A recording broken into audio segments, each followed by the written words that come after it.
Welcome back, everyone, to the Steamboat Today morning show. We are here with Eric Sheets, and we are talking Miles of Smiles Forever. That's your website. Explain to me what you're doing as we can get a close-up of your foot there. People are going to be like, why does he have his shoes off? Explain. Well, we're walking barefoot from Ohio to Seattle, trying to meet Bill Gates for an education program. Okay. Well, to bring awareness to an adaptive learning program that inspires the children to the elderly and everybody else in between to keep thinking about something, well, more so than just a commercial that we can't quite afford, you know? Okay. I mean, because, well, basically, as a child gets to kindergarten, that first teacher has no idea what they know. Well, a 5-year-old kid's constantly asking us, why? But we still get them to school and we say, shh, sit there real quiet, calm and still. So think of a touchscreen that interacts with us as we watch TV. So as a child, we'd basically watch Sesame Street and Bert and Ernie says A and B and 1 and 2, we'd select appropriately. And as a child, we'd just continue to watch any cartoon they're interested. It would be twerking their interest to learn about marine biology if they was watching SpongeBob or however it happens to be, something to keep them learning. But so what would happen, they get to kindergarten, your very first teacher would have an understanding. Do you have your letters, your numbers, phonetics? Well, basically, instead of the teacher trying to introduce the subject material to us, we'll use the technology. Because 2 plus 2 has been 2 plus 2 forever. And if we continue to buy a textbook, the same as we've done for 200 plus years now, well, we still need to take a teacher's time to grade 2 plus 2. But something like this allows the teacher to see where every student is at and come around and, well, put the pieces together individually instead of just grouping us all together and say, well, you know, the fact is we take the test on Thursday, Friday, and even if you pass it at 70%, we still don't understand 30. So something like this would allow the teacher to see where you need help exactly. And it not only works with the kids, it grows with through our college years. Because there's nothing worse than seeing someone that can't afford college, and if we can't afford it, how's the kids going to get there? Right. And education's supposed to help us, not hinder us and force us to take jobs we might not necessarily be fulfilled with. So you can go to the library and learn it all, it's just you can't walk out there and prove it to anybody. So something like this would allow us each to say we did answer 2 plus 2 to quantum physics and everything else in between. And I'm talking a standardized set of numbers you could show up to a job market with and say, look, here's my strengths, my interests, my adaptability.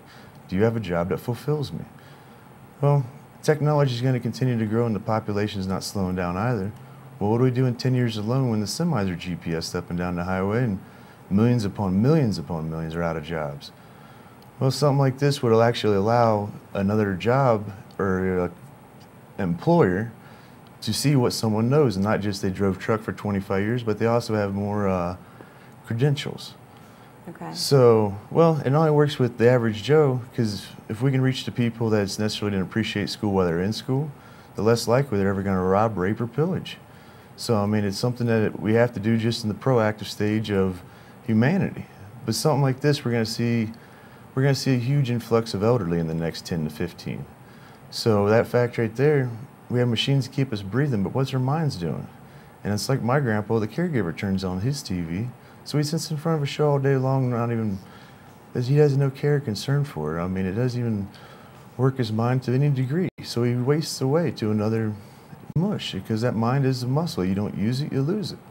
Something like this will at least know when and where we was all born at and show us something all day long that happened when we were 10, 20.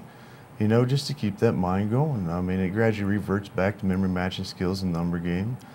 But if someone ever had a stroke or Alzheimer's, you would see where their digression, where they actually need improvement at. Okay. To children with dyslexia, autism, it would really work with even if a kid had ADD, that right there, I mean, it would be right there just as fast as they could go. Okay, so you are walking barefoot, and how many miles have you walked so far? 1,500 plus. 1,500? Yeah. You could use a pedicure probably. I tell you what, the foot's been around longer than the shoe. Now, barefoot was only because I'm not the first to walk across this great nation.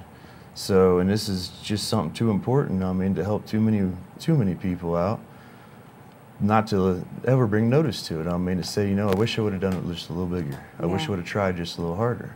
I mean, this right here has to, well, something has to happen, I mean, because we're hindered by numbers in our education system. We don't have enough teachers to give that individualized education.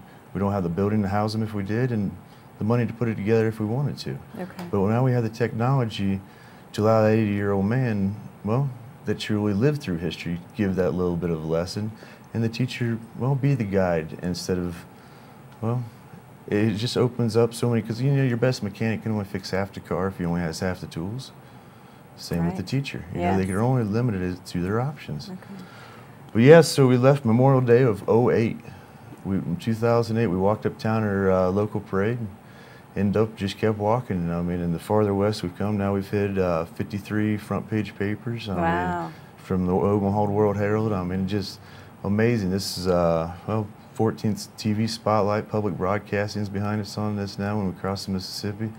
I mean, it's really for the people, and the people that have spoken and stood up and said, hey, whatever you need, however can we help? I mean, and that's the biggest thing. It's something you don't see on TV all the time or read about in the paper or things like that, of true goodwill, humanity. Once someone finds out who you are, what it is we are trying to do, and then, well, how can I help? And just sometimes it's, well, a shower, you know, or sometimes a meal, and sometimes it's someone knows somebody else, and pretty soon it's, now we have the National Audubon Society looking to be a part of this. I mean, so it's, we have to get our full-blown nonprofit status, but we have a lot of companies that are saying, wow, that is something serious that, well, can't be done alone. Yeah, well, when you say we have been all over, who travels with you? Well, I have a dog and a donkey. So the dog showed up as a stray back around July 4th, because June of '07 I said I was walking. Now, it took me a year to put all the equipment together, from the solar panel, the video cameras to document it all, but regardless, the dog showed up as a stray, so what better companion to, well, take on a walk like this. Absolutely. But then I ended up having too much equipment, I mean, to carry on my own. So it was a 90-pound backpack. My mom was just kind of joking around and said, you know, you got to get yourself a donkey. So that's not too bad of it, you know. That's a nice idea. So basically how it worked out is this guy happened to take me to an auction. $86 later, one time, one bid. This donkey was on the trailer heading home. I'm like, oh my goodness, I got a donkey. But well, look at his papers, and he's 14 years old, and his name is Moses. Well, the auction house called Mount Hope. I mean, it's just little things that, well, I tell you what, you know, this is the most hardest thing I've ever attempted to try, and a personal conviction that it just has to believe in. Because I tell you what, people on that side of the Mississippi kind of looked at you like you're really silly and funny, but, well, now we have technology experts and things like that, ex-military guys that are like, wow, that's never been tried before. I mean, it's growing, and it's something that you never know if you're trying, when you're talking to someone, sometimes you help them out, sometimes they turn around and help you. But when people stop us on the road, because, well, it's the donkey. Yeah, that stops people, I can imagine. He's the barrier breaker. I mean, otherwise it'd just be a guy walking a dog down the road. But exactly. People wouldn't know what you were doing. Well, how can people get involved? You said that there was a way for people to get involved, from everything from a shower to, what if they can go on the website and help out? I tell you what, just, it's called milesofsmilesforever.com. Okay. And so you can track us. We have a satellite tracker that you can ping right along with us, all kinds of pictures, video, and, well, word of mouth. Okay. I mean, that's the biggest thing right there, because, well, good news does travel fast as well. Absolutely. Well, Eric, thanks so much for stopping by here. If I could leave a few words of wisdom, I always try to leave. Yep. The first is, today's been a great day, as any day should be every, but it's getting better as always. Today we realize and learned, as with all fathers, if we give more thanks and complaints, we can share a smile upon each other instead of a disconcerted eye.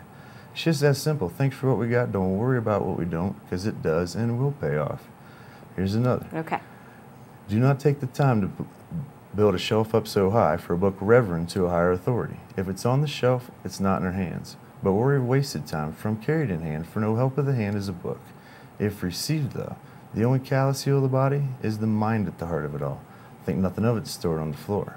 In short desperation, in the need of a leg to stand on someday, we might need to stand on that book when all else fails. Now, how could you or anyone reach greater heights without something to stand on? There you go. One last one, short and sweet. The house we get to build is never complete until the final nail is in our coffin. The house we complete, though, will last far longer than any nail. Wonderful. Well, thanks so much for being here, and thank you for your words of wisdom there. Wonderful. I tell you what, it's growing so wonderful. I mean, every day you never know where it's going to be and who you're meeting, the sights we're seeing. I mean, a year and a half later, but now I tell you what, it's working. Absolutely, as it should be. Yeah, well, dedication and desire does pay off. Absolutely. Well, good luck to you, and thanks for stopping by. Thank you. Nice to meet you. Eric Sheets, everyone. milesofsmilesforever.com. Go and check it out. We're going to come back with a look at your local news right here on Steamboat Today.